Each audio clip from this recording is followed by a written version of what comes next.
Hey there, South Mississippi. Meteorologist Taylor Graham here, joining you from the newsroom on this beautiful Tuesday afternoon. We've had some fantastic weather today. We've had temperatures in the 70s. The humidity has stayed low. The breeze has felt really nice. And overnight tonight, we've got a big cold front on the way, and it's going to make a drastic difference by tomorrow. But I want to backtrack a little bit. We do have some new information to share with you about those tornadoes we had in Jackson County on Sunday morning. We got in the latest from the National Weather Service that tornado in Goshen was rated an EF1. It had winds around 95 miles per hour, and it looks like the length of the track of that tornado in Goshen, highlighted there, was just barely above 2.5 miles. We also had that other tornado in Pascagoula on Sunday morning as well. That one was a little bit weaker in terms of wind based off of some of the damage indicators that they had. It was rated an EF0 with winds of about 85 miles per hour, and the length of that track was about 1.75 miles. So we did get in the final reports from the National Weather Service. We thank them a lot for going out and surveying the damage. Of course, today there has been no severe weather. Like I said, it has been gorgeous outside. We are seeing temperatures right now in the mid to upper 70s. We've got a few low 80s here or there, but for the most part, it is nice and comfortable this afternoon. Blue sky, sunshine, overlooking the Sound and Gulfport. What a nice breeze we have from the north and northwest. Heads up though, that wind really picks up tomorrow behind the cold front that's going to be moving in overnight tonight. And with that front, we do have a decent chance of seeing some showers. Now these are going to happen probably while many of us are asleep. We're talking our best chance of rain after midnight tonight and before the sunrise tomorrow. Not really expecting any severe weather out of this. In fact, these showers are going to be moving in and out pretty quickly just ahead of that front. Once we get into Wednesday morning, the wind will be picking up out of the west and northwest, and it is going to be getting pretty windy. That being said, a gale warning will be going into effect beginning at midnight tonight, lasting all throughout Wednesday and even into Thursday. So conditions will become rough overnight tonight into Wednesday, and Wednesday afternoon, that is the day to not take the boat out. It is going to be dangerous, I would say, with wave heights as high as 19 feet, believe it or not, for offshore areas. Over the Sound, tomorrow, we're looking at seas at about 4 to 5 feet. We will be coming up on high tide overnight tonight. Low tide is going to be happening tomorrow afternoon. So there's that big cold front. It's sweeping through the middle part of the country. It's much cooler and breezy behind the front. Now we can see several showers, even some thunderstorms it looks like, in the parts of East Texas ahead of that front. And again, we will have a pretty decent chance for seeing some showers overnight tonight. You can tell how much cooler the air is behind the front. We're still seeing some of those 40s across the middle part of the country, those low 50s. That cooler air will be arriving tomorrow morning. Not only is it going to be a lot cooler, but the air is going to be much drier. Something also to consider with it being so windy tomorrow and with the humidity so low, burning highly discouraged. Our fire weather danger is going to be elevated, I would say, tomorrow with the wind and the low humidity. As for tonight, ahead of that front, we're not going to be cooling down too much. Temperatures staying mainly in the upper 60s. That front will bring with it some scattered showers as we get into very early Wednesday morning. And then as the front quickly pushes to our east, notice how much cooler it's going to get. Low temperatures, low to mid 50s. The winds really pick up. And even if we see more sunshine tomorrow, odds are we are not getting out of the 60s for daytime highs. We're looking at below normal temperatures tomorrow. And then on Thursday morning, another cool morning. If the clouds stick around, that will actually prevent us from cooling down as much. But even with a little bit of a wind, that's going to make it feel cooler. And by Thursday afternoon, we are likely going to be seeing temperatures mainly, I would say, in the mid to upper 60s. Now, Thursday looks pretty nice, but maybe for some of us, a little bit on the chilly side.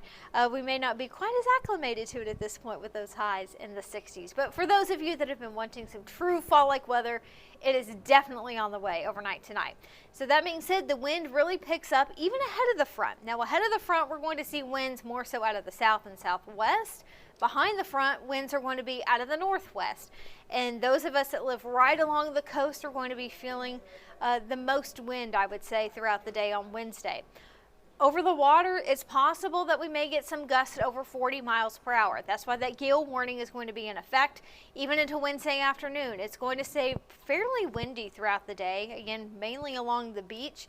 And even into Thursday, the wind will be a little bit calmer, relatively speaking, but it's still going to be breezy. We're keeping that breeze out of the north and northwest. Still could see some gusts, I would say, over 20 to 25 miles per hour. Keep that in mind for any of your Halloween decorations you may have in your yard.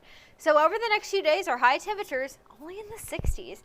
Even as we head into Friday for Halloween, not much of a warm up in the forecast. We will be wrapping up October with some cooler air. High temperatures on Halloween for Friday, going to be right around 70. Low temperatures as we get into Friday and Saturday morning, low to mid 40s. Definitely going to be feeling a chill in the air. And even this weekend, or I should say by the end of the weekend, not really expecting much of a warm up. We're going to keep those overnight lows in the 40s and 50s. For trick-or-treating on Friday evening, we will see temperatures at that time in the early evening in the low 60s. Rain is not going to be an issue on Halloween. Not too warm, not too cool. If you ask me, it's perfect trick-or-treating weather. The wind at that point also not going to be very strong. So all in all, our Halloween evening is in pretty good shape. So all things considered here locally, weather-wise, it looks really nice the next few days. We will see some showers overnight tonight, but that's about it in terms of rainfall over the next several days. Switching gears, talking about the tropics, a historic day for the Caribbean and in fact for hurricanes in the Atlantic Basin regarding Hurricane Melissa. It made landfall today in Jamaica along the southwestern coast as a monstrous Category 5 hurricane. At the time of landfall, it had winds of 185 miles per hour, a minimum pressure of 892 millibars. Melissa is going down as one of the most powerful, intense hurricanes on record in the Atlantic Basin. I'm sure over the next few days we will be seeing more and more damage from those areas in Jamaica. Chances are, there's a very high chance this is a catastrophic storm or it caused catastrophic damage. So a dire situation going on in Jamaica. Even though it is a little bit weaker at this point as of 3 o'clock, it's still estimated to be producing winds of 150 miles per hour. So at this time, it's still considered a very powerful Category 4 hurricane. And it's not done just yet. It is expected to make landfall in Cuba overnight tonight into tomorrow morning, still as a major hurricane, and then racing up into the Bahamas, it looks like by Wednesday evening. Now, this is going to be heading out into the Atlantic. Of course, it is not a threat to the Gulf Coast, but Melissa is definitely one for the history books. Based off of its minimum pressure today, 892 millibars, that ties for third most intense based off of pressure in the Atlantic Basin. It ties with the Labor Day hurricane of 1935. In terms of the strongest hurricanes by wind at the time of landfall, Melissa takes the cake with Dorian and also the Labor Day hurricane of 1935, which all had winds around 185 miles per hour at the time of landfall. Now, overall observed strong winds, it ties for second along with Dorian, Wilma, Gilbert. Some of these systems, by the time that they made landfall, or even some of these systems that may have remained out at sea, just keep that in mind, they were still extremely strong, but at the time of landfall, they may have weakened a little bit more. Now, Allen, at one point, that was back in 1980, had winds of 190 miles per hour. That record was not broken for the all-time strongest in terms of wind, but of course, Melissa at 185 is very, very significant. And of course, Melissa made landfall, so a very significant storm in Jamaica today in the Caribbean, and in terms of records across the Atlantic Basin. Like I said, Melissa definitely won for the history books and not for the way that we want that to be remembered. Also, going back in history a little bit, 5 years ago today, Hurricane Zeta made landfall. And while it made landfall in Louisiana, we certainly felt some impacts here in South Mississippi.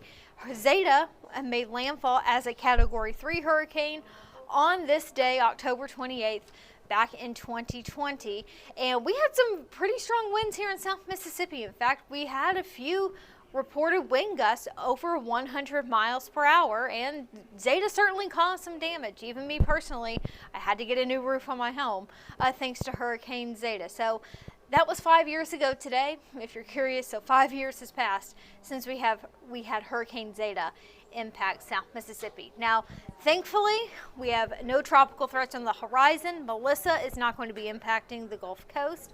As for us, the next few days looks really nice. Beautiful weather, temperatures in the 60s. We'll see some morning lows in the 40s. For Halloween morning, Halloween night is going to be getting chilly. Rain is not going to be impacting your Halloween plans, so that's good to hear. Even this weekend, there is a small chance for a few showers, but overall things are looking dry. Heads up though, with this being the first weekend of November, we will be seeing our clock set back 1 hour. So we will be getting an hour of sleep that night, but the sunrise and sunset are going to be 1 hour earlier once we get into Sunday. So all in all, our forecast definitely trending in the fall direction. We are still expecting a very big cool down as we get into Wednesday and Thursday. Temperatures not even getting out of the 60s in the afternoon. So time now is 3:40. We will be having more news and another weather update coming up today during our 4 o'clock show. We hope you will join us then. For now, I will get ready for our 4 o'clock show on ABC.